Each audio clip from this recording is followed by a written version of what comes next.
And we have motion. You see Dragon physically separating from the International Space Station, 1:32 a.m. Central Time. The International Space Station, 253 statute miles over Sedan.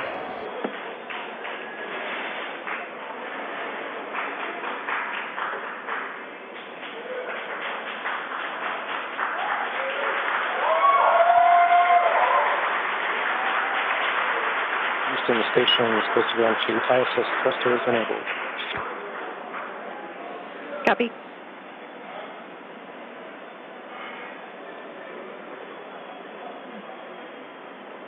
So there you can see on your screen visual confirmation. What a gorgeous shot. Dragon has undocked from the International Space Station, and we are beginning the departure. That's right, and you're going to hear the voice of David St. Jacques again. He's the one inside of the station monitoring Dragon for its departure. It's slowly backing away. Everything's looked good so far with those separation burns. Again, as Gary said, that physical separation, that undocking coming at 11:32 p.m. here Pacific. Station Houston N2, Dragon departure burn 0 complete. So you heard us mention earlier that we have a series of 4 departure burns, starting with 0, 0, 1, 2, 3. We have confirmation that departure burn 0 has been completed. That's right, and so with that one down, we're going to start seeing Dragon begin flying actually above the International Space Station, and then coming up in just a couple of minutes, departure burn 1, the second departure burn, will be coming. That should be in about 4 or 5 minutes from now. And so we're going to see Dragon just kind of swing its way over top the space station and eventually fly out of both the keep-out sphere and the approach ellipsoid. And so the keep-out sphere is one of my favorite things. It's an imaginary sphere with about a 200-mile radius, so 200-meter radius. That would be a much bigger sphere. A 200-meter radius in all directions. And that just governs, so kind of like the approach ellipsoid, which I explained earlier, before you're in the keep-out sphere, any maneuvers with the spacecraft have to be safe and not get inside within 4 orbits. Dragon is in the corridor, and opening rate is as expected. Copy. And David St. Jacques reporting everything looking good so far. You heard him say the corridors, so they, on their overlays that they have on their laptops on board the station where they're actually monitoring Dragon, they're looking for any perturbations outside of the expected path. If they see anything that doesn't quite look right, again, they're in the loop and they can send commands, but everything going smoothly with Dragon slowly flying away. And this is kind of an animated representation of the kind of stuff that the crew is looking for. They have that corridor, so kind of that triangular shape you can see there, where they're just looking to make sure Dragon's pitch, yaw, approach, speeds, everything like that are inside of parameters as expected.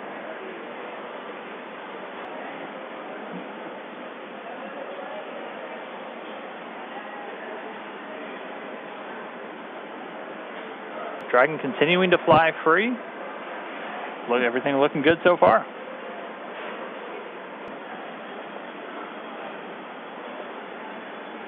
So just in case you've just tuned in, we are currently watching Dragon as it departs from the International Space Station. It's been a really smooth operation so far with the undocking procedure, and now we're moving into departure. As of right now, you can see on your screen the Dragon capsule moving away from the approach ellipsoid.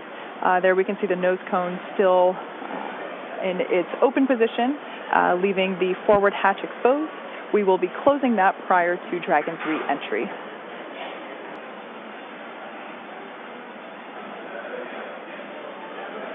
And so we're continuing to get really great views. Dragon backdrop by the inky blackness of space. You'll see the cameras are a little bit jerky in their motions. They're actually being controlled by somebody on the ground in mission control.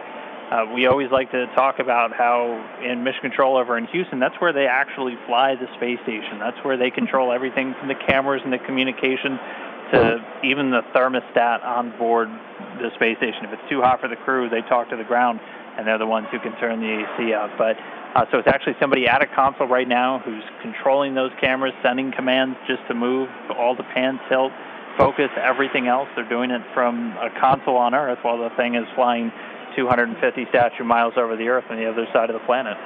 Like Dan mentioned before, we're going really fast right now. We're at about 17,500 miles per hour, so everything is moving very quickly. The need to readjust the cameras very frequently is inherent due to the high velocities that we're dealing with. And so this is a view from that WB-57 airplane. You were looking at Dragon streaking across the sky on its re-entry through the Earth's atmosphere, aiming for a splashdown in just a little while from now. So it's pretty exciting that we get this shot right now, as it is our first view from planet Earth of the Dragon capsule since it lifted off from Cape Canaveral just several days ago. I will say this is a pretty rare treat to be able to see this here. And again, this video is coming from a NASA airplane that we're flying around that recovery zone there, a WB-57. It's commonly used for a lot of atmospheric studies and other science missions, but able to put a tracking camera on it to try and get this re-entry through the Earth's atmosphere today. We're hearing that they should have AOSO acquisition of signal back with the Dragon spacecraft. Right now it's about 46 kilometers in altitude. The Dragon spacecraft continuing to descend. It's now subsonic, so already starting to slow down thanks to the aero braking, basically slamming into that Earth's atmosphere, causes a lot of friction and allows the vehicle to eventually reach its terminal velocity, basically. And then those parachutes are going to kick in.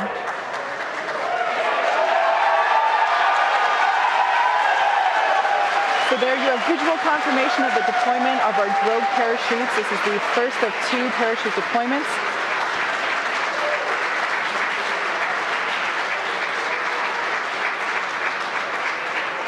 So those drogue chutes do the initial slowing, and then they're ultimately going to pull out the 4 main parachutes responsible for really slowing the spacecraft down prior to that splashdown.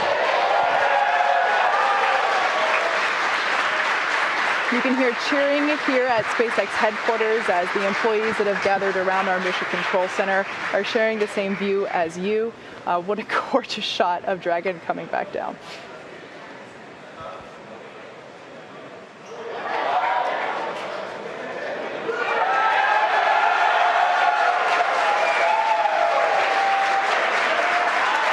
And here come the mains.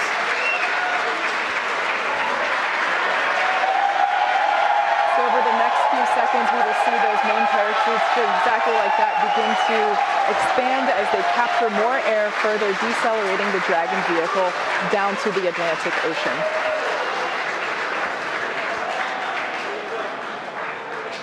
Really can't ask for a more picture-perfect shot than that. And yes, all 4 chutes now deployed. It's going to continue to descend. It's going to continue to slow down and then ultimately splash down in the Atlantic there. We're now under a kilometer in altitude.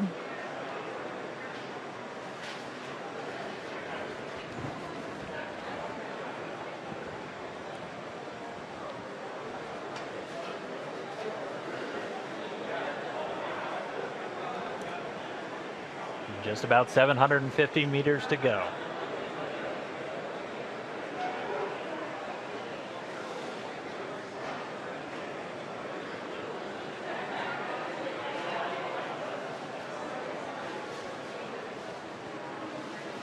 In case if you're just joining us, you can see on your screen there, Dragon has just re-entered the Earth's atmosphere after departing from the International Space Station. We have a gorgeous shot of 4 healthy parachutes deployed and slowing the vehicle down as it is approaching the surface of the Atlantic Ocean off the coast of Florida. And it's continuing to descend under those chutes. We just passed 500 meters. Everything continuing to look good via reports to all the flight control teams. Now we're at about 400 meters.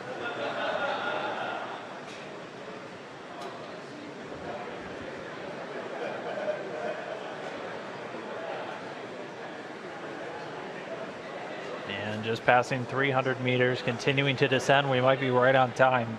We were planning on splashing down at about 5:45 a.m.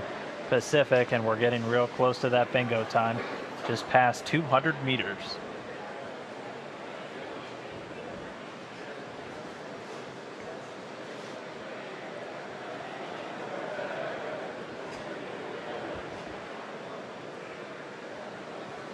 And we have confirmation that Dragon is now under 100 meters, is 100 meters above the surface of the ocean. So next up, standing by for splashdown.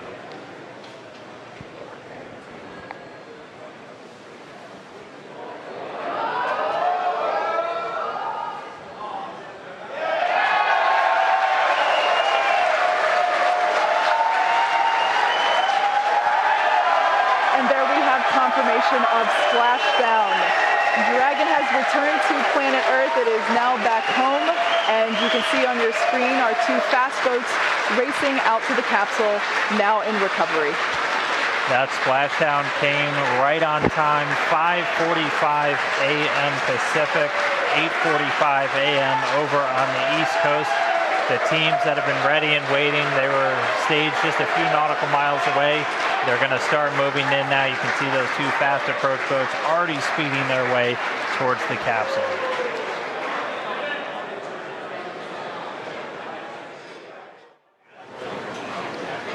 Right now we're just waiting for Dragon to lift up and out of the water and into the nest.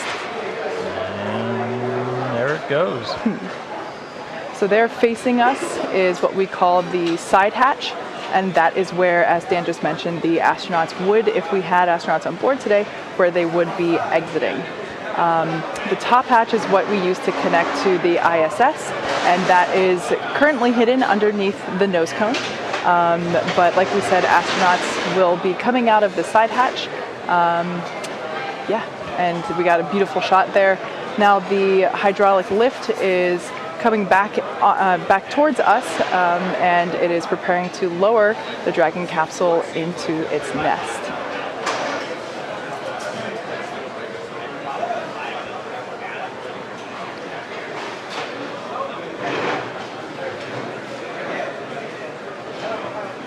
Like we said, we are treating this demonstration mission with the recovery operation